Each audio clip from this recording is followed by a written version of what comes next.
Hi guys! For today's video guys ay may swipe ako at ngayong araw ay maglilinis ako ng mga slipper ko at saka shoes at saka sandals. Ito palang slipper ko, binili ko pa na to. Tapos tinago ko lang sa asawa ko. Hindi ko nagpaalam sa kanya na bibili ako nito. At yung slipper ko pala ay pen shop. Itong slipper ko pala ay pinupunasan ko bago iitago. At itong slipper na pen shop, sinusuot ko lang to kung minsan kung hindi hindi maputik, pero kung maputik hindi ko to sinusuot. Minsan lang kasi ako bumibili ng slipper, pero bawal kasi ako sa mga local na slipper, charot. Oo, hindi naman ako maarte, pero yung pa ako kasi allergy pag hindi yung slipper. Kaya bumibili ako sa mga mamahal-mahal lang to, konti, mga 500 plus itong pen shop. At minsan na ako bumibili niyan. Kahapon ko yan binili at syempre tinago ko sa asawa ko. Pero payagan niya man ako niyan pag gusto kong bumili. Pero nagustuhan ko kasi nagustuhan, kaya binili ko para sabi ko may binili ko yan para sabi ko may palit-palitan ako kasi may isa akong ganyan, kulay kulay black siya, tapos minsan ko lang yan sinusuot at sabi ko bibili ako ng isa para dalawa na yung slipper ko. At ayan, pen shop din yan yung latest, pero magaan lang yan in fairness. At sa mga slipper pala natin guys ay wag nating ilagay sa plastic kung tinatago. Dapat sa carton lang kasi nagbabakbak kasi kung yung mga mga sapatos, sandals at kung mainitan, dapat ilagay lang siya sa carton. At yan yung una kong binili na pen shop. Minsan ko lang yung sinusuot pag hindi putik. Alam mo kung ilang years na yan sa akin. Almost 3 years na yan sa akin guys. Ngayon, bago pa rin. At dati naman kasi guys, dun lang sa amin yung iniwan ko yung mga mga slipper ko. Lahat ng mga slipper ko. Kasi kung pen shop kasi iba kasi sa sa mumurahin. Kasi kung mahal talaga, mas maganda talaga yung niya. Yung tapakan niya ba? Maganda talaga yung pag mamahal-mahal. Pen shop din yan. At maganda sa paa, magaan lang yan.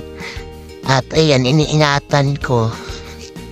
Wala naman akong pinipili kung mura o mahal. Basta minsan lang naman ako bumibili. Hindi naman ako laging bumibili niyan. Pero dati nung dun pa sa bahay namin, ang dami kong pen shop, yung mga iba-ibang kulay.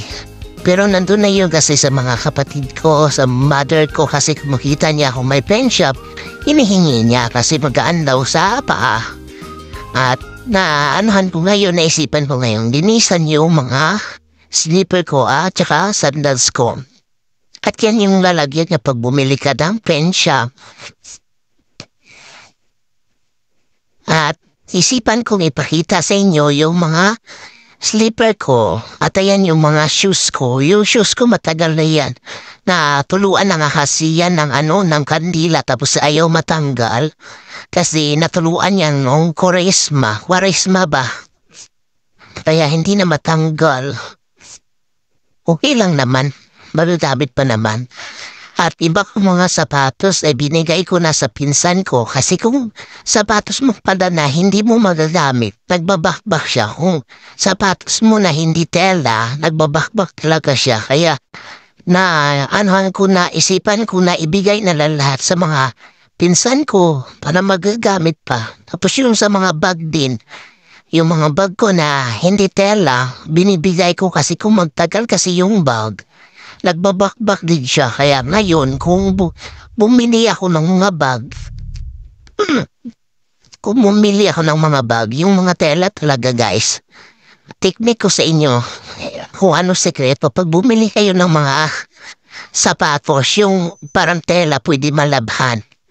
At hindi, nagbabakbak, hindi yung mga plastic na parang sapatos na yan kasi nagbabakbak siya. Tapos kung sa bag din, dapat mga tela din yung bibilhin nyo para matagal.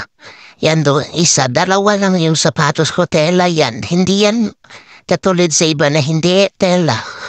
Tapos yung carton, matagal na yan sa akin, 3 years na. Araw-araw ko yung sinusuot taga simba ko. Yan yung sinusuot ko. Binili ko lang ata yan sa almost 300 plus din yan. Pero magaan siya sa paa. Ang size ko talaga ay 38. Depende sa sapatos, depende din sa slipper. Ayan. Doll shoes, mahilig ako sa doll shoes. Tapos yung sapatos ko isa, parang nag-fade na yung niya tela, pero na-recover ko din. Charot, parang cellphone lang na-recover. Yung binilhan ko ng parang tina sa sapatos at yung kulay niya. At yan guys, ilagay nyo yung mga sapatos nyo sa karton. Huwag nyo ilagay sa plastic kasi nagbabakbak siya. Ayan, bago pa naman. Basta maingat ako sa gamit ko. At itong isa na ipapakita ko sa inyo, ito naman yung sandas na binili ko talaga yan sa Gestal mo. Almost 800 yung bili ko, original. Isang beses ko lang yan sinuot nung kasal ng best friend ko. At nilinisan ko, sabi ko, kahit nalinisan ko na yan, pero nilinisan ko kasi, kung tinatago kasi yung mga sandas at hindi nagamit, parang may mga alikabok. At, ayan, linisan ko, nilinisan ko rin, pati cartoon niya, na si Marikabok din. Ayan, isang beses ko lang talaga yan nagamit nung kinasal niyo. Yung best friend ko, bumili ako. No choice ako pag hindi ako bumili eh. Kasi wala akong masusuot talaga yung mga sandals ko na kasi napamigay ko na yung iba kasi magbabakbak. Ayan, 800 talaga yung bili ko niyan. Original yan. Sana nga, nagsisi nga ako, sana bumili na lang ako ng sandas na araw-araw ko magagamit, magsimba yan kasi hindi ko yan magagamit eh. Ang taas kasi parang 2 inch o 3 inch. 2 inch lang pala yan. At hindi ako sanay magsuot niyan. Kasi dapat kung gagamitin ko yan, hindi ako magmumotor. Kasi kung magsisimba kasi kami, nagmumotor kami ako. Eh, hindi ko yan pwede masuot. Ayan na. Ganda diba?